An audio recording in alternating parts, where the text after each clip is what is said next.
कपड़े धोने वाली बहू। शादी के पहले से ही विभा को कपड़े धोने का बड़ा शौक था। कभी नल के नीचे तो कभी तालाब के पास। अरे मेरी नीली वाली लुंगी नहीं दिख रही है।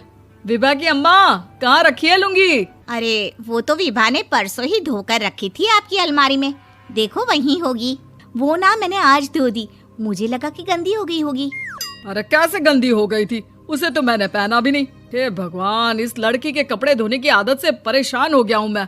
जितना तो घर में राशन नहीं आता, उससे कहीं ज्यादा डिटर्जेंट पाउडर का खर्चा है। इसकी शादी करवा दो, शादी जाए अपने घर में ही करे काम, फिर चाहे घर के कपड़े धोने हो या पूरे गांव के।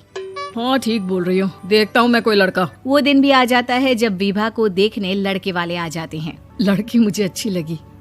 होने वाली सास कहती है, बेटी अगर कुछ पूछना है तो पूछ लो।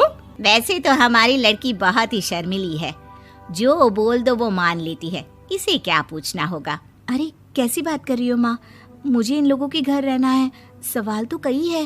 हाँ हाँ बेटा, पूछ लो ना, क्या पूछना है। आप लोगों के घर कपड़े कौन धोता है? सास का मुंह बन जाता है। देखो, अगर तुम ये कहना चाहती हो कि तुम्हें कपड़े धोने नहीं आते तो सुन लो, कपड़े मैं ही धोती हूँ, लेकिन तुम्हारे आ जाने के बाद मैं रुमाल तक नहीं धोऊंगी। अरे चुप रहना भाग्यवान, बहू बेचारी घर आई नहीं, उसे डराना शुरू कर दिया।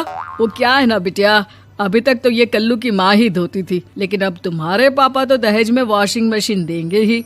तभी विभा की माँ बोल पड़ती है, सवाल भी पूछा तो क्या। वैसे भाई साहब, मशीन की तो फिर भी कपड़े धोने की कैपेसिटी होती है। मतलब जो बिटिया दे रहे हैं ना विभा, इसे कपड़े धोने का बहुत शौक है। ये आप लोगों के क्या, आस पड़ोस गांव मोहल्ले सबके कपड़े धो दे और उफ तक ना करे। बाहर देखा नहीं आपने कितने कपड़े सूख रहे हैं? सब हमारी बिटिया ने ही तो धोए हैं। बस भी करो ना माँ, शर्म आ रही इतनी तारीफ सुनकर। और तो और एक दाग निकाल कर दिखाओ तो मान जाऊं। हाँ अच्छा, माफ करना बेटा, मैंने गलत समझा। हमें तो रिश्ता बहुत पसंद है। और ऐसे जुड़ जाता है रिश्ता कपड़े धोने का शौक रखने वाली विभा का। उसकी शादी हो जाती है कोयला फैक्ट्री में काम करने वाले कल्लू के साथ। शादी के बाद अचानक विभा चिल्लाती हुई सास के पास आती है। सासू माँ, अरे सासू माँ कहाँ है आप? ये तो धोखा है, धोखा दिया आप लोगों ने मुझे।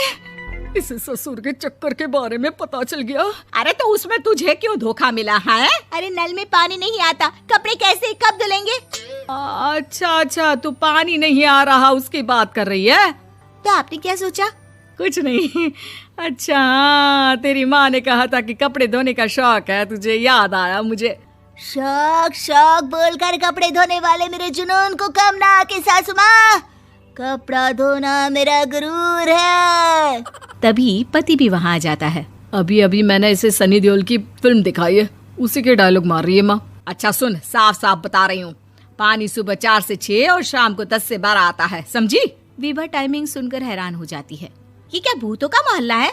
सुबह 4 बजे उठकर कौन कपड़े धोता है? 4 बजे टंकी में पानी जाता है, फिर सारा दिन धोना ना, किसने मना किया? अरे कैसी बात कर रही हैं? 200 लीटर की टंकी में कितने कपड़े धो लूंगी मैं? सुबह ही उठ जाऊंगी मैं। अब क्या था, विभा सुबह 4 से लेकर रात के 12 बजे तक कपड़े ही धोती रहती। एक रोज सास पड़ोस से निकलकर कहीं जा रही होती है कि साथ वाली कहती है, हाँ कल्लू की माँ, जरा ये बताओ कि 2 साड़ी है, 2 ब्लाउज और एक पेटीकोट और एक नाड़े वाला लंबा कच्छा। हाँ तो? अरे तो क्या, कितना लोगी धुलाई ये बताओ। धोबन दिख रहे हैं हम क्या? हमारे पति सरकारी नौकरी से अभी रिटायर हुए हैं और बेटा सुपरवाइजर है कोयला फैक्ट्री में। धोबन समझ रखा है हमें? हाय रे कल्लू की अम्मा, माफ कर दो, वो तो मोहल्ले में यही सब बता रहे थे कि तुमने बहू को कपड़ा धुलवाने के काम में लगा दिया है। सास को पड़ोसन की बात सुनकर गुस्सा आ जाता है। वो घर पहुंचती है जहां घर के बाहर ही इतने सारे कपड़े सूख रहे होते हैं जितने कि किसी धोबन के घर पर। अरे ओ कल्लू की दुल्हन, बाहर निकल। माँ जी यहीं आ जाओ, बाथरूम में चादर धो रहे हैं हम। अरे अभी हम धोते हैं, तुमको बाहर निकलो। ये आस पड़ोस वाले बोल रहे हैं कि हम बहू से कपड़े धुलवा कर उसे कपड़ा धोने वाली बना दिए हैं। अरे छोड़ो ना माँ जी, किन लोगों की बातों में आती हो? आस पास के लोगों का तो काम ही होता है कि वो किसी तरह सास बहू को लड़ा दे। बहू सारे घर के कपड़े धोती है, ये क्या कम है? बोलिए। सास को भी लग जाता है कि वो बहू का ये सनकीपन नहीं छुड़वा सकती, इससे अच्छा है कि खुद ही चुप हो जाए।